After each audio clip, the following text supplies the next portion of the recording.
Afzar bye, Satish Kumar, అలానే అమర్నాథ్, లక్ష్మి, తులసి తదితర పెద్దలందరికీ జై భీమ్, జై పులే, సలాం అలైకుం. ఈరోజు మనకి రెండు దురదృష్టకరమైన ఇన్సిడెంట్లు అయినాయి. మరి ఇద్దరు ఈ లోకాన్ని విడిచిపోవటం వలన మరి కష్టాలే కానీ సుఖాలు ఉండవు.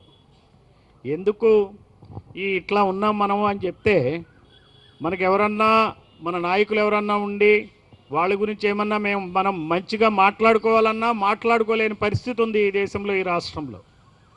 ఇప్పుడు టిప్పు సుల్తాన్ గారి వర్ధంతి సందర్భంగా మరి ఎక్కడన్నా సభ జరుగుతుందా? నాకు అనుమానమే. రాష్ట్రంలో ఎక్కడైనా జరుగుతుందా? మీరు ఎప్పుడన్నా విన్నారా? ఇక్కడ ఎప్పుడన్నా జరిగిందా? ఎందుకు జరగలేదు? ఎందుకు ఇలాంటి పరిస్థితుల్లో మనం ఉన్నాం అనేది మనం ఆలోచించాలా. ఒక అంబేద్కర్ గురించి జరుగుతున్నది, ఒక జ్యోతిబాపు పూలే గురించి జరుగుతున్నది, కానీ ఒక బిర్సా ముండా, ఒక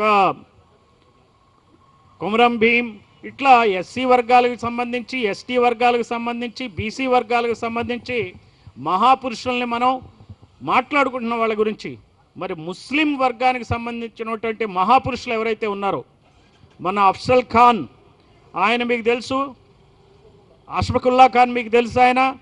ఆయన భగత్ సింగ్ కన్నా ముందే ఈ దేశం కోసం ప్రాణాలు అర్పించాడు. ఆయన ఉరిదీశారు. మరి ఆయన గురించి మనం ఎప్పుడు ఎక్కడ కూడా వినలే. ఇక్కడనే ఫస్ట్ టైం విశాఖపట్నంలో మనం గతంలో ప్రోగ్రాంలో ఆయన్ని సంస్మరించుకున్నాం. ఈ రోజున టిప్పు సుల్తాన్ ఎవరు మనకు తెలవాల్సిన అవసరం ఉంది. టిప్పు సుల్తాన్ గురించి ఈ రోజున ఎందుకు మాట్లాడుకోవాలా అది కూడా మనకు అర్థం కావాలా. అసలు చరిత్ర ఏంటి? ఇప్పుడున్న చరిత్ర కనుక తెలియకపోతే మనం ఎప్పటికప్పుడు ఏదో ఒక రకంగా తప్పు చేసిన వాళ్ళలాగా, పాపం చేసిన వాళ్ళలాగా ఈ దేశంలో అణిచివేతకు గురవుతాం. ఒక అంబేద్కర్ కనుక లేకుంటే ఈ దేశంలో అసలు మనం ఏం మాట్లాడటానికి కూడా ఉండేది కాదు. అంబేద్కర్ ఉన్నాడు కాబట్టే గట్టిగా ఈ రోజున దేశంలో, రాష్ట్రంలో మరి అణగారిన వర్గాల హక్కుల గురించి మాట్లాడుకోవడం జరుగుతుంది. జ్యోతిబాపు పూలే ఉన్నాడు కాబట్టే, ఆయన సంస్కరించాడు కాబట్టే, ఆయనకు స్మరిస్తున్నాం కాబట్టే కనీసం ఆయన పుట్టినరోజునైనా సరే మనం మన బీసీల హక్కుల గురించి, బహుజనుల హక్కుల గురించి మాట్లాడుకోవడం జరుగుతూ ఉంది. మరి ముస్లిం హక్కుల గురించి మాట్లాడుకోవటానికి ఏముంది చెప్పండి? ముస్లింల పరిస్థితి ఎంత దయనీయంగా ఉంది. మరి ఈ రోజున ఇక్కడికి రాలేకపోయారంటే కారణం ఏంటి? ఇక్కడ ఉన్నటువంటి ప్రజలందరూ మరి రోజు కూలీ పని చేయటం వల్లనే కదా. మొన్న మేము ఒక విలేజ్కి పోయినాం, పంచదారుల విలేజ్ అని చెప్పి. అక్కడ ఎస్సీలు బాగా అభివృద్ధి చెందారని చెప్తారు. ఎస్సీలకు రిజర్వేషన్లు వచ్చినాయి, వాళ్ళకి ఏముందండి అంతా బాగుందన్నారు. అయితే ఆ ఊరికి వెళ్తే 24 కుటుంబాల్లో 10కి మించి చదివిన వాళ్ళు ఎవరూ లేరు. లేకపోగా ఆ 24 కుటుంబాలకి 40 సంవత్సరాల క్రితం 48 ఎకరాలు ఇచ్చింది ప్రభుత్వం. ఇస్తే చెప్పా పెట్టకుండా ఆ భూములు గుంజుకున్నారు. కారణం ఏం చెప్పాడు ఎంఆర్ఓ? వీళ్ళు సేద్యం చేయట్లేదు, దున్నుకోవట్లేదు, పొలం పండించట్లేదు అని చెప్పి అతను క్యాన్సిల్ చేశాడు పట్టా. సరే ఏంట్రా నిజం చూస్తే వాళ్ళు మామిడి తోటలు, కొబ్బరి తోటలు వేసుకుని వాళ్ళు ఏదో బతుకుతున్నారు. ఆ జీడి పిక్కల గింజలు ఏరుకుని వాటిని అమ్ముకుని బతుకుతున్నారు వాళ్ళు. అటువంటి జీవితాల్ని మరి అకారణంగా ఒక ఎంఆర్ఓ ఏం చేశాడంటే ఆ పట్టాలు గుంజుకున్నాడు. ఇప్పుడు రైతులు చేయటం కోసం పట్టాలు ఇస్తే, ఒకవేళ రైతు కూలీలు కనుక సేద్యం చేసుకోలేకపోతే ఏం చేయాలి? సేద్యాన్ని నేర్పాలా ప్రభుత్వం బాధ్యత ఏంటి? రైతు కూలీల్ని రైతులు చేయాలి. అట్లానే ఇక్కడ ఉన్నటువంటి కూలీల్ని మరి మంచి భవిష్యత్తు ఉండేలాగా చేయాలా, వ్యాపారాలు చేసుకునేలాగా చేయాలా, ఇక్కడ ఉన్నటువంటి పొల్యూషన్ సమస్య లేకుండా చేయాలా. మరి ఎందుకు చేయట్లా? ఎందుకు ఈ వర్గాల గురించి మాట్లాడట్లేదంటే, ఈ రోజున ముస్లిం సమాజానికి సంబంధించి నాయకులే లేరు ఈ రాష్ట్రంలో. ఈ దేశంలో ఎవరున్నారు చెప్పండి? ఆంధ్రప్రదేశ్లో ముస్లింల సమస్యల గురించే నాయకుడు ఎక్కడన్నా ఉన్నాడండి? ఎక్కడన్నా ఉన్నాడా? ఈ రోజున 100కి ఎంతమంది ఉన్నారు ముస్లింలు? 100కి ఎంతమంది ఉన్నారు? 8 మంది ఉన్నారు. ఈ రాష్ట్రంలో కమ్మారెడ్లు 100కి ఎంతమంది ఉన్నారు? 8 మంది ఉన్నారు. వాళ్ళు 8 మంది ఉంటే 67 మంది ఎమ్మెల్యేలు ఉన్నారు. కానీ ముస్లింలకి ముగ్గురు ఎమ్మెల్యేలు ఉన్నారు. నేను ఎందుకు ఈ రోజున ఈ విషయం మాట్లాడుతున్నామంటే, అటువంటి మహాపురుషుల గురించి మనం స్మరించుకోకుండా మన జాతి ఏం చేసింది, ఈ స్వాతంత్రానికి ఏం చేసింది, బ్రిటిష్ వాళ్ళ మీద ఎట్లా పోరాటం చేసింది ముస్లింలు అనే విషయం మనకు తెలియదు. కాబట్టి రోజు నిందలు మోపటం, ఎక్కడ బ్లాస్టింగ్ ఇన్సిడెంట్ అయినా, ఎక్కడ బాంబు ఇన్సిడెంట్ అయినా సరే అందరు దేశంలోని ముస్లింలందరూ చేసినట్టుగా ఒక రకమైనటువంటి భయోత్పాతాన్ని సృష్టించడం వల్ల ముస్లిం ప్రజలందరూ కూడా చాలా కామ్గా ఏదో మేమేదో తప్పు చేసాం, మేము బయటకు వస్తే మమ్మల్ని ఏమో అంటారు, మమ్మల్ని పట్టుకుంటారు, మేము గడ్డం పెంచుకుని తిరిగితే చాలు మేమే నేరస్తుల్లా కనపడుతున్నాం అనేటువంటి భావన ఉంది కాబట్టే ఈ రోజున ఈ రకమైన పరిస్థితులు ఉన్నాయి. మీరు ఆ భావానికి కుంగిపోతూ ఉన్నారు. కుంగవద్దు. మీరు ఆదర్శంగా తీసుకోండి. టిప్పు సుల్తాన్ యొక్క జీవితాన్ని ఆదర్శంగా తీసుకోండి. టిప్పు సుల్తాన్ ఎవరి కోసం పోరాడాడు? ఈ దేశం కోసం పోరాడు. ఎవరి మీద పోరాడాడు? బ్రిటిష్ వాళ్ళ మీద పోరాడు. మరి బ్రిటిష్ వాళ్ళ మీద పోరాడి అమరుడైనటువంటి మరి టిప్పు సుల్తాన్ మహాపురుషుడు కాదా? స్వాతంత్ర ఉద్యమకారుడు కాదా? నాకు చెప్పండి. అల్లూరి సీతారామరాజు స్వాతంత్ర ఉద్యమకారుడు అంటారు, గాంధీని అంటారు, నెహ్రూని అంటారు, అందరినీ అంటారు. మరి టిప్పు సుల్తాన్ అంటాలో మీకు అడ్డమేంటి చెప్పండి? టిప్పు సుల్తాన్ హిందువులకు వ్యతిరేకంగా ఏమైనా పనిచేశాడా? టిప్పు సుల్తాన్ మీద పనిచేసింది, దాడెత్తింది, బ్రిటిష్తో చేతులు కలిపింది ఎవరు? మరాఠా పీష్వాలు, బ్రాహ్మణులు వాళ్లే పీష్వాలు, వాళ్లే బ్రాహ్మణులు, వాళ్లే మరి టిప్పు సుల్తాన్ మీద దండెత్తారు. వాళ్ళు నిజాంతో పాటు కలిసి దండెత్తారు. మరి టిప్పు సుల్తాన్ వాళ్ళ చేతిలో ఓడిపోయాడు, అమరుడయ్యాడు. టిప్పు సుల్తాన్ పాలన ఎలా ఉంది చెప్పండి. మీరు చూడండి, ఒకసారి చరిత్ర చూడండి. మన పిల్లలందరికీ మనం చెప్పాల్సిన అవసరం ఉంది.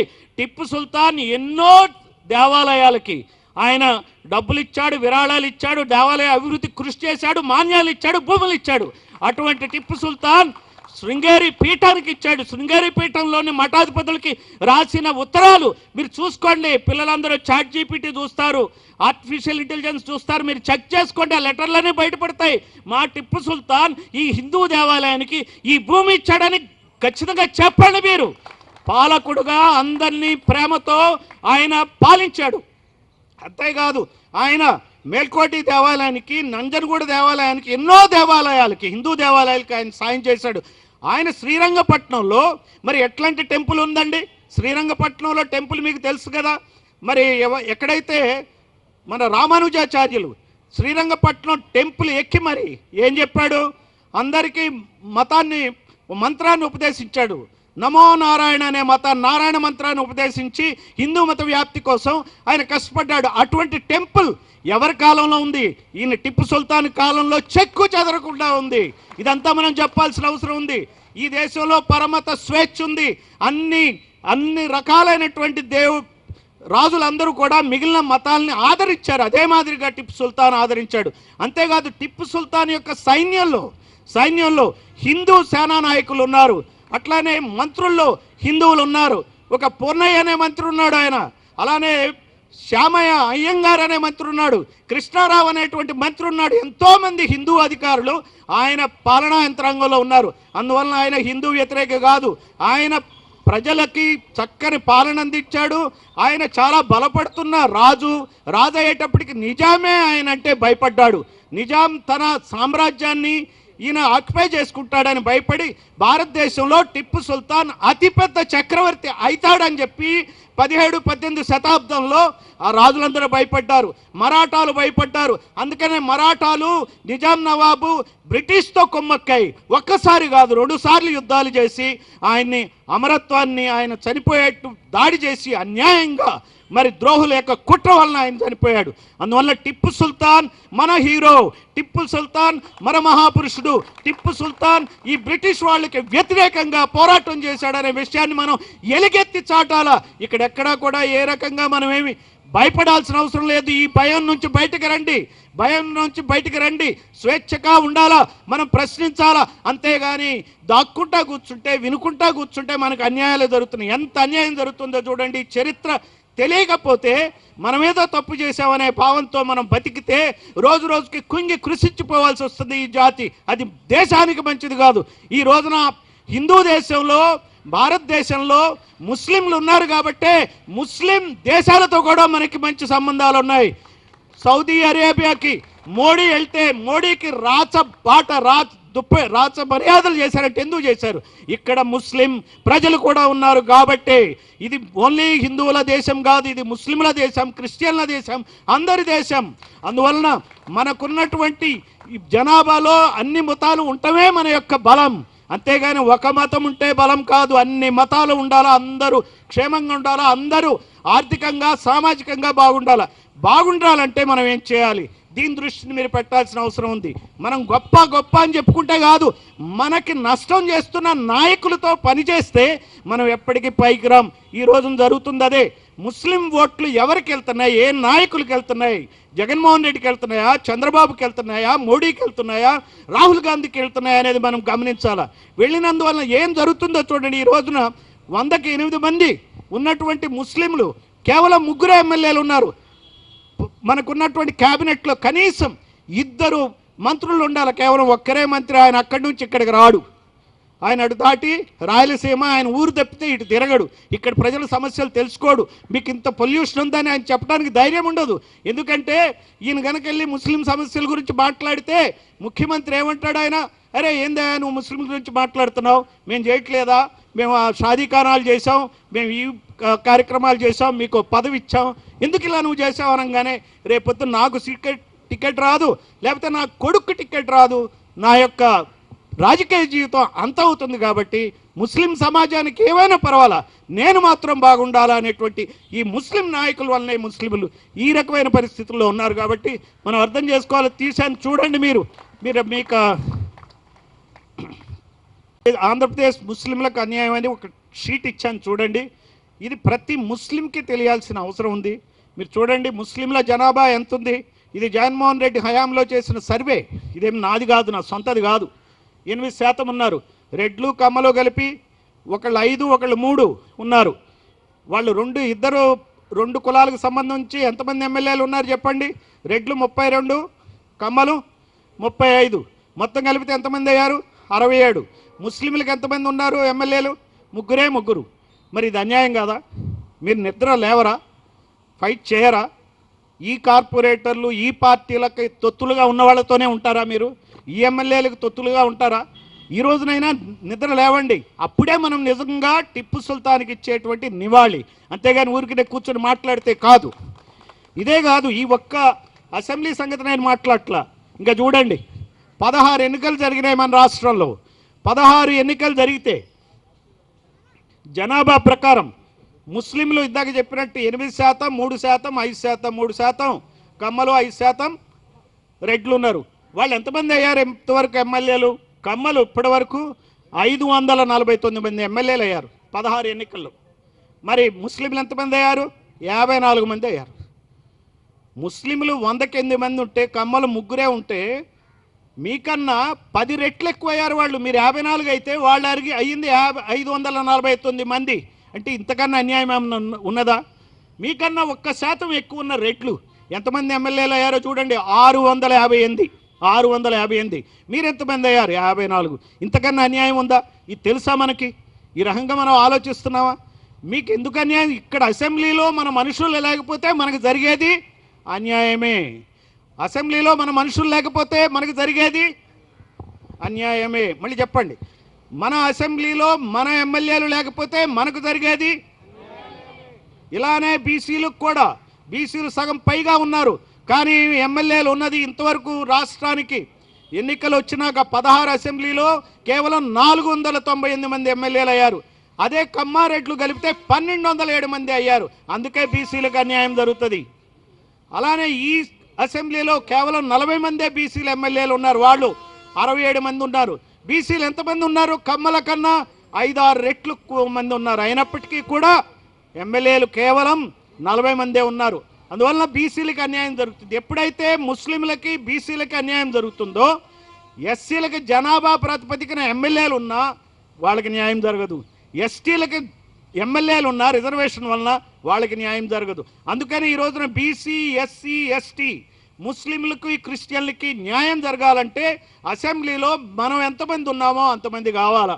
మనం ఈ రోజున ఈ మహాపురుషుల్ని సంస్మరించుకునేది ఒక్కొక్కరిని చూడండి. అక్కడ టిప్పు సుల్తాన్ మీకు ఇచ్చిన కాగితాల్లో చూడండి ఎవరెవరు ఉన్నారో. అష్ఫకుల్లా ఖాన్, ఆ తర్వాత అబ్దుల్ కలాం. అబ్దుల్ కలాం కన్నా గొప్ప ప్రెసిడెంట్ని చూసామా మనం ఎక్కడన్నా? ఆయన రాష్ట్రపతి భవన్ వెళ్ళినప్పుడు ఆయనకు 2 సూట్ కేసులతో వెళ్ళిపోయాడు. ఆయనకి ఏం లేదు, ఆస్తి లేదు. చివరికి ఏం చేశాడు? ఆయన జీతాన్ని కూడా ఒక ఎన్జిఓకి దారాదత్తం చేశాడు. ఎప్పుడు చనిపోయాడు? ఎక్కడ చనిపోయాడు? ఒక చోట లెక్చర్ ఇస్తూ నార్త్ ఈస్ట్లో అక్కడనే కుప్పకూలి చనిపోయాడు. అట్లాంటి వ్యక్తులనేది కన్నది సమాజం, బహుజన సమాజం. ఒక అబ్దుల్ కలాంని కన్నది, ఒక అంబేద్కర్ని కన్నది, ఒక జ్యోతిబా పూలేని కన్నది. వీళ్ళెవరిని కన్నారు చెప్పండి? వీళ్ళెవరిని కన్నారు చెప్పండి? మన అబ్దుల్ కలాంతో సమానంగా ఎవరున్నారు చెప్పండి? జ్యోతిబా పూలే అంత సంస్కరణవాది ఎవరున్నారో చెప్పండి? అంబేద్కర్ కన్నా గొప్పవాడు ఎవరున్నారు? ఇంటలెక్చువల్ ఎవరు? మరి ఈ రోజు ఇంకా రాజ్యాంగాన్ని ఆపోసన బట్టి మనకిచ్చిన వ్యక్తి ఆయనకన్నా గొప్పవాడు ఎవరున్నారో చెప్పండి? అన్నీ వాళ్ళ పేర్లు చెప్పుకుని ఈ రోజున వాళ్ళ పేర్లు అందరూ మాట్లాడుతున్నారు. అంబేద్కర్ మాట్లాడుతున్నారు, జ్యోతిబాబు పులే గురించి చెప్తున్నారు, అన్ని పేర్లు చెప్తున్నారు. పేర్లు మనకి, షేర్లు వాళ్ళకి. పేర్లు మనకి, షేర్లు వాళ్ళకి. మనకు ఓన్లీ డప్పు, వాళ్ళకి డబ్బు. మనకి కొడతారు డప్పు, వాళ్ళు దండుకుంటారు డబ్బు. మనకి కొడతారు డప్పు, వాళ్ళు దండుకుంటారు డబ్బు. చెప్పండి, మనకు కొడతారు డప్పు, వాళ్ళు దండుకుంటారు డబ్బు. డబ్బు వాళ్ళది, డప్పు మనది. ఏమన్యాయం! ఇప్పటికైనా గమనిద్దాం. మరి ఇంతకన్నా నేను ఎక్కువ మాట్లాడాలని నేనేం అనుకోవట్లే. మీరు కూడా మరి రకరకాల కార్యక్రమాలతో అన్హ్యాపీ ఇన్సిడెంట్స్ జరిగినాయి కాబట్టి, అన్ఫార్చునేట్ ఇన్సిడెంట్స్ జరిగినాయి కాబట్టి మీరు వెళ్తూ ఉండొచ్చు. కాబట్టి మరి అవకాశం ఇచ్చినందుకు, ముఖ్యంగా ఇక్కడ నిర్వాహకులకి ఈరోజు నన్ను పిలిచినందుకు ధన్యవాదాలు తెలియజేస్తూ, ఇది మొదలు కాదు, ఇది మొదలు కాదు. ఇంకా కొనసాగిద్దాం. మీలో చైతన్యం రావాలా, మీకు మీరుగా మెసేజ్ మీ ప్రజలకి అందజేయాలా, మనం భయం వీడాలా, ఎదిరించాలా. మనం ఎదిరించాలంటే ఏం చేయక్కర్లా. ఎదిరించాలంటే ఏం చేయాలండి? ఎదిరించాలంటే ఏం చేయాలి? ముందు మనం ఈ రకమైనటువంటి జ్ఞానాన్ని సంపాదించాలా. ఏంటా జ్ఞానం? ప్రజాస్వామ్యంగా, రాజకీయంగా మనకు అన్యాయం జరుగుతుందనేటువంటి జ్ఞానాన్ని సంపాదించాలా. మనం చదువులు చదువుతున్నాం, మన పిల్లల్ని చదివించండి, బాగా చదివించండి. బాగా చదువుకున్న వాళ్ళు ఉద్యోగాలు చేయనివ్వండి, ఉద్యోగాలు చేయించండి. ఉద్యోగాలు చేయటం చేతకాని వాడిని వ్యాపారాలు చేయించండి. అది చేతకాని వాడిని ఏం చేయాలో చెప్పండి మీరు? ఏది చేతకాని వాడిని ఏం చేస్తున్నారు? రోజు తిట్టకండి, రాజకీయాల్లోకి దించండి, రాజకీయాల్లోకి దించండి. చదివించండి. చదివిన వాళ్ళని, బాగా చదివిన వాళ్ళని ఉద్యోగాలు చేయమనండి. ఉద్యోగాలు రాని వాళ్ళని వ్యాపారాలు చేయమని, కనీసం కిళ్ళీ బడ్డీ అయినా పెట్టుకోమనండి, వ్యాపారం చేయమనండి, రూపాయి సంపాదించమనండి. అది చేతకాని వాడిని ఏం చేయాలా? రాజకీయాల్లోకి దించాలా. వాళ్ళు చేసేది ఇదే పని. వాళ్ళు చదువుకోరు కాబట్టి ఈ మధ్య వాళ్ళకి రిజర్వేషన్లు పెట్టుకున్నారు. మీకు తెలుసో లేదో, ఈ దేశంలో ముఖ్యమంత్రి కులాలకు చెందిన వాళ్ళకి రిజర్వేషన్లు ఏంటండి అన్యాయం? ముఖ్యమంత్రి కులాలకు ఈ దేశంలో రిజర్వేషన్లు ఉన్నాయి. ఈ రిజర్వేషన్లు ఎవరికి ఉన్నాయి? అణగారిపోయిన వాళ్ళకి రిజర్వేషన్లు కదా. కమ్మారెడ్లకి రిజర్వేషన్లు ఏంటండి చెప్పండి? ఏమన్నా సిగ్గు శరం ఉందా? ఈ దేశంలో పాలన ఉందా? ఇదా పద్ధతి? మనం ఆలోచించాలి. ఇవన్నీ మనం ఆలోచించుకోండి. అసలు చాలామందికి రిజర్వేషన్లు ఉన్నట్టు, వాళ్ళకు ఉన్నట్టు తెలియనే తెలియదు. మనకి 4% రిజర్వేషన్లు ఇవ్వండి, ముస్లింలకు 4%, ముస్లిం 4 కాదు 8% రిజర్వేషన్లు ఇవ్వమని డిమాండ్ చేయాలా. విద్యా ఉద్యోగాల్లో కాదు, చట్టసభల్లో డిమాండ్ చేయాలా. మహిళా రిజర్వేషన్ అంటే ఆ మహిళలకే రిజర్వేషన్లు, అవి ఆ మహిళలకే రిజర్వేషన్లు, మనకి రావు. ముస్లిం మహిళలు ఎవరన్నా ఉన్నారా? ఎవరన్నా ఎమ్మెల్యేలు ఉన్నారు? ఉండరు. బీసీ మహిళలు ఎవరన్నా ఉన్నారా? వాళ్ళ చుట్టాలైతే ఉంటారు, డైరెక్ట్ ఉండరు. అందువలన మహిళా రిజర్వేషన్లు వచ్చినా వాళ్లే దాన్ని వాడుకుంటారు. కేవలం ఏమని చెప్తారు? మహిళలకి మేము ఇచ్చామని చెప్తారు. ఇక్కడున్న మహిళలకి ఎవరికి అధికారం దగ్గరికి రానివ్వరు. అందువలన చెప్పి, ఇదే కాదు, భూమి సమస్య. ఈరోజు మీకు భూమి ఎంతమందికి ఉంది చెప్పండి? భూమి ఎవరికి ఉంది? చేతులు ఎత్తండి. రాష్ట్రంలో 100 ఎకరాలకి 80 ఎకరాలు పాలకులాల వాళ్ళకే ఉంది భూమి. అమరావతి ఉందా? అమరావతిలో భూమి ఎవరికి ఉందో తెలుసా మీకు? ఏ కులాలకు ఉంది? కమ్మారెడ్లకే 100కి 80% భూమి వాళ్ళ చేతుల్లోనే ఉంది. అదే ఆదివాసీల భూములు చూసుకోండి మీరు. మనం అది కూడా గమనించాలి. ఆదివాసీల భూములు పోలవరం ప్రాజెక్టు కింద 1.5 ఎకరాలు, 1.5 కుటుంబాల ఇళ్ళు, ఊళ్ళు, భూములు అన్నీ మునిగిపోతున్నాయి. వాళ్ళకి పోలవరం ప్రాజెక్టు కింద 10 లక్షల ఎకరాలు సాగులోకి వస్తున్నాయి. ఈ 10 లక్షల ఎకరాల్లో వాళ్ళకి భూమి ఇవ్వాల. అక్కడ ఈ 10 లక్షల ఎకరాల్లో డబ్బు ధనిక కులాలకే భూములు ఉంటాయి. అక్కడ ఆదివాసీలకు ఎందుకు ఉంటాయి భూములు? వాళ్ళకి ఎక్కడెక్కడో భూములు ఇస్తున్నారు. అది అన్యాయం కదా. అమరావతి రైతులకి అమరావతిలోనే ఎకరానికి 1250 గజాలు ఇస్తున్నారు. మరి ఇక్కడ ఆదివాసీలకి ఇవ్వట్లా. దుప్పుతూరు, మీ పక్కనే ఊరుందండి దుప్పుతూరులో 850 ఎకరాలు తీసుకుంది ప్రభుత్వం. బ్రాండిక్స్ బ్రాండిక్స్ కోసం 850 ఎకరాలు, 600 ఎకరాలు అసలు ఏం చేయట్ల వాళ్ళు. తిరిగి గ్రామస్తులకి ఇవ్వాలి. పాప గ్రామస్తులకి డిమాండ్ చేయడం కూడా చేత కాదు. మీరు వాడట్లేదు కదా, మా భూమి మాకు ఇవ్వండి అనండి. అదే అమరావతి రైతులకి ఎకరానికి ఎట్లయితే 1250 గజాలు ఇచ్చారో, ఇప్పుడు దుప్పితూరు గ్రామస్తులకి ఎవరైతే భూములు ఇచ్చారో వాడని భూములు వాళ్ళు తిరిగి ఇవ్వాలా వద్దని చెప్పండి. దేనికోసం పని చేసుకుంటే ఆ పని చేయనప్పుడు నువ్వు ఇవ్వాలి కదా. ఏమి ఇస్తున్నారు? ఉద్యోగాలు ఇస్తామని చెప్పారు. 60,000 ఉద్యోగాలు. ఎన్ని ఉద్యోగాలు ఇచ్చారు? 23,000 ఉద్యోగాలు ఇచ్చారు. అంటే 60,000 ఉద్యోగాలు కూడా ఎవరికి ఇస్తున్నారు? రోజుకి నెలకి 8,000, 10,000 అది ఉద్యోగం అట. నెలకి 8,000, 10,000 ఇస్తే అది ఉద్యోగం అట. అందువల్ల అక్కడ అమరావతి రైతుల్లో కమ్మారెడ్డి కులాలకు చెందిన వాళ్ళు కాబట్టి వాళ్ళకేమో 12.5 కోట్ల విలువైన భూమి ఇస్తుంటే వీళ్ళకి ఏమి ఇవ్వరు. ఇవ్వకపోగా దుప్పితూరుని ఏం చేశారు? నిన్నగాక మొన్న బ్రాండిక్స్ కంపెనీ వాళ్ళు చుట్టూ కంచేశారు. వాళ్ళు బయటకు వెళ్ళటానికి లేదు. అసలు గ్రామానికి కంచేయటం ఏంటండి? వాళ్ళు బయటకు పోవటానికి లేదా? ఎంత అన్యాయం! మనం పట్టించుకోవట్లా, మనం చదవట్లా, మనం తెలుసుకోవట్లా.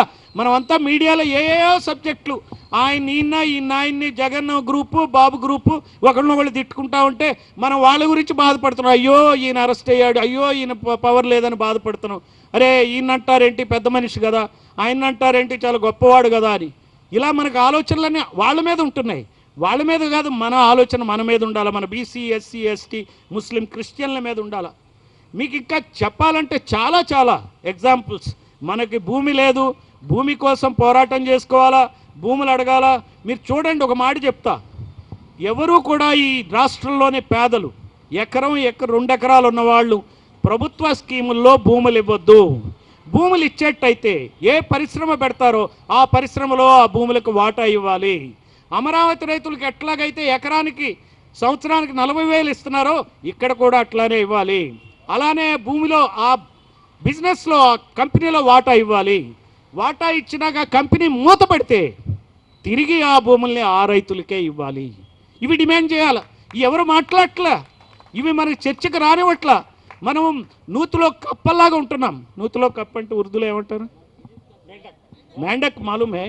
కుయే కా మేండక్ హో గయా हम सब लोग, कुएं का मेंढक हो गया हम सब लोग, कुएं का मेंढक हो गया. बोलो यार जोर से, क्या इसमें शाम में क्या है? अब थोड़ा थोड़ा कुएं में मेंढक की जैसा हो गया. हम मेंढक नहीं बनना, हम मेंढक नहीं बनना. क्या बनना? शेर बनना. कैसे शेर बनना? टिप्पू सुल्तान जैसा शेर बनना. ये बात सोच लो आप. Thank you very much. हम सब के बीच में అమ్మేస్తామంటే ఏంటి? స్టీల్ ప్లాంట్ ఫెయిల్ అయినట్టే కదా. ఫెయిల్ అయితే ఏం చేయాలా? భూములు ఎవరికి ఇవ్వాలా? ఇచ్చిన వాళ్ళకి ఇవ్వాలా. వాళ్ళకి సరైనటువంటి ఉద్యోగాలు ఇవ్వాలా. అమరావతి రైతులకు ఇచ్చినట్టు సంవత్సరానికి 40,000 ఇవ్వలే. వాళ్ళ మొహం కూడా చూడట్లేదు. తిరిగి ఎందుకు ఇవ్వరు చెప్పండి? ఎందుకంటే మీ సమస్యలు ఎందుకు పరిష్కారం కావంటే మీరు ముఖ్యమంత్రి కులాలకు చెందిన వాళ్ళు కాదు కాబట్టి. మీరు ముఖ్యమంత్రి కులాలకు చెందిన వాళ్ళు కాదు, చెందిన వాళ్ళు కాబట్టే మీకు అవుతాయి. మీ నాయకుడే ఉంటే, బీసీ నాయకుడు కానీ, ఎస్సీ నాయకుడు కానీ, ఎస్టీ నాయకుడు కానీ, ముస్లిం నాయకుడు కానీ సీఎంగా ఉంటే ఈ కర్మ ఉండదు. ఇక్కడ ఎమ్మెల్యే మనవాడు ఉంటే ఈ కర్మ ఉండదు. మనకో పార్టీ ఉంటే ఈ కర్మ ఉండదు. అర్థమైందా? మనం వాళ్ళ ఇళ్లల్లో కాపురం ఉంటున్నాం, ఆ పార్టీల్లో కాపురం ఉంటున్నాం కాబట్టి అద్దె మనుషుల్లాగా చూసి ఏదో అద్దె ఇచ్చినట్టు ఇస్తారు మనకి. అందువల్ల మనం ఇది ఆలోచించాలి. ఈ ల్యాండ్ ఇవ్వటం, దోచుకోవటం అనేది మనకి తెలియదు. అసలు ల్యాండ్ పోతున్నా పట్టించుకోవట్లే మనం. అంతా అసైన్డ్ భూములన్నీ కూడా పెద్ద పెద్ద వాళ్లే దోచుకుంటున్నారు. ఇక్కడ ఎవరికి ఉన్నాయండి ఇప్పుడు రియల్ ఎస్టేట్ ప్రాజెక్ట్స్? ఎవరు చేస్తున్నారు విశాఖపట్నంలో? ఎవరు చేస్తున్నారు? ఆ 2 కులాల వాళ్లే కదా. వేరే వాళ్ళు ఎవరున్నారు? చేయగలిగే వాళ్ళు ఎవరున్నారు? ఇప్పుడు మీకు ఇంకో మాట చెప్తున్నా, నేను భూమి గురించి మీరు చెప్పాల్సింది. నేను మీకు చెప్తున్నానంటే మీ ద్వారా మీ వర్గాలకు చెప్తారనే ఉద్దేశంతో చెప్తున్నా. ఒక మాట చెప్తా, ఒక పాయింట్ చెప్తా. మీరు ఇక్కడ సిటీలో 500 గజాలు ఉందనుకోండి, దాన్ని డెవలప్మెంట్కి ఇచ్చారనుకోండి. ఓ 10 ప్లాట్లు కడితే భూమి ఉన్న అతనికి ప్లాట్ యజమానికి ఎంత ఇస్తారో? కనీసం 5 ప్లాట్లన్నీ ఇస్తారా? 5 అపార్ట్మెంట్లు ఇస్తారు కదా. అలాగే మనం భూమి స్టీల్ ప్లాంట్కి ఇస్తే మరి ఆ స్టీల్ ప్లాంట్లో మనం వాటా ఇవ్వాలా? బ్రాండిక్స్కి ఇస్తే బ్రాండిక్స్లో వాటా ఇవ్వాలా? అదేం కొత్త ఏం కాదండి, చాలా దేశాల్లో జరుగుతుంది. ఆస్ట్రేలియాలో జరుగుతుంది, నార్వేలో జరుగుతుంది, ఇంకా ఇతర దేశాల్లో కెనడాలో కూడా జరుగుతూ ఉంది. ఎవరైతే భూమి ఇస్తారో వాళ్ళకి ఆ ప్రభుత్వ పథకాల్లో ఆ కంపెనీల్లో వాళ్ళకి వాటా ఉంటుంది. ఇప్పుడు సమురు ఉందనుకోండి, గ్యాస్ ఉందనుకోండి, మీ ప్రాంతంలో మైన్ పడితే ఆ మైన్లో కూడా మీకు వాటా ఇవ్వాలి. ఇక చెప్పాలంటే ఇన్ని సమస్యలు కాదు. ఎడవల్లి గ్రామం అని ఒక గ్రామం ఉంది, చిలకలూరు పెడతా, దళితులది, ఎస్సీ ఎస్టీలు ఉంటారు అక్కడ. 120 కుటుంబాలు ఉంటాయి. 120 కుటుంబాలకి 416 ఎకరాలు ఇచ్చారు. అది కూడా 30-40 సంవత్సరాల క్రితం. ఇప్పుడు అక్కడ గ్రానైట్ పడిందని చెప్పి జగన్మోహన్ రెడ్డి ప్రభుత్వం, చంద్రబాబు ప్రభుత్వం ఒకళ్ళ తర్వాత ఒకళ్ళు దాన్ని గుంజుకున్నారు, దాన్ని ప్రభుత్వానికి ఇచ్చేసుకున్నారు. ఇప్పుడు వాళ్ళు ఏమైపోవాలా రైతులు? 40 సంవత్సరాల తర్వాత ఆ 416 120 కుటుంబాలు ఏమవ్వాలి చెప్పండి? అంటే మన భూములు గుంజుకోవటం వాళ్ళకి చాలా ఈజీ. बहुत आसान है हमारा भूमि मतलब जमीन कब्जा बहुत आसान है. సో ये पूरा मालूम होना है. అంతేగాని ఆ పిచ్చి పిచ్చి వార్తలు చదవకండి. అవన్నీ పిచ్చి వార్తలు, అవి మన వార్తలు కాదు. మన వార్తలు మనవి చదువుకోవాలి. ఎక్కడన్నా మీరు వెతికి ఎక్కడ ఏ పేదవాడి భూమి గుంజుకున్నారు, ఏ ఫ్యాక్టరీ దగ్గర ప్రజలకు ఏమవుతుందో, ఇక్కడ అన్యాయం అవుతుంది పాపం, ఇక్కడ ఎస్సీలకు అన్యాయం అవుతుందా, బీసీలకు అన్యాయం అవుతుందా, ఎస్టీలకు అన్యాయం అవుతుందా, ముస్లింలకు అన్యాయం అవుతుందా, ప్రతి సెక్షన్ ఆలోచించాలా. బీసీలు మిగిలిన వాళ్ళ గురించి ఆలోచించాలా, ఎస్సీ ఎస్టీ ముస్లింల గురించి, ముస్లింలు ఎస్సీ బీసీ ఎస్టీల గురించి ఆలోచించాలి. అందరి గురించి మనం ఆలోచించకపోతే వాళ్ళ గురించి వాళ్ళే ఆలోచించుకుని మనల్ని అందరినీ విడదీసి వాళ్ళకి కావాల్సినవన్నీ వాళ్ళు దోచుకుంటున్నారు. So thank you very much.